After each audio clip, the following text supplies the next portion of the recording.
Hey Daniel, we need to create a new page on the website. I'll outline a lot of the details here in this email. Essentially, for the header image, use the attached photo, and the page is going to be mostly just text, and then a form.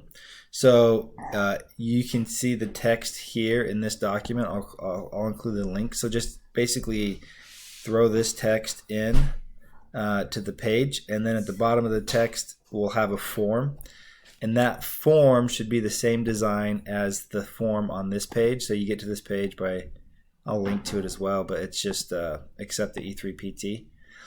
And so this form is here, and all the fields are just listed out here.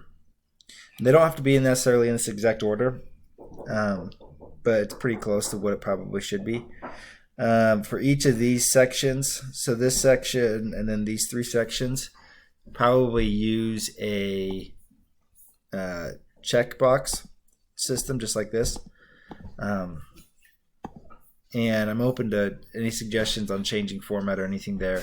At the end, we're going to have to figure out how to upload documentation. So they're going to upload PDFs and other files that they can send to us. And we're going to need to figure out how that's then sent to our email. And then there's just a submit button at the bottom.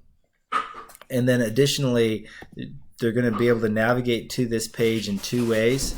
The first way they'll navigate to the page is by adding a section on the footer that just says disability accommodation.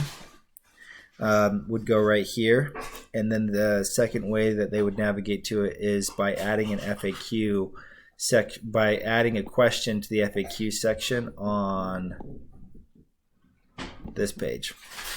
So to just go to the FAQ section, it would be under the registering section, and then the text is in the email that I just sent, or that I'm sending. So we would add it, probably to the bottom of this section.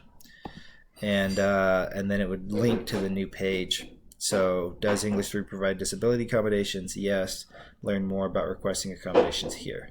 So it would just go there. All right. Let me know if you have any questions. Thanks.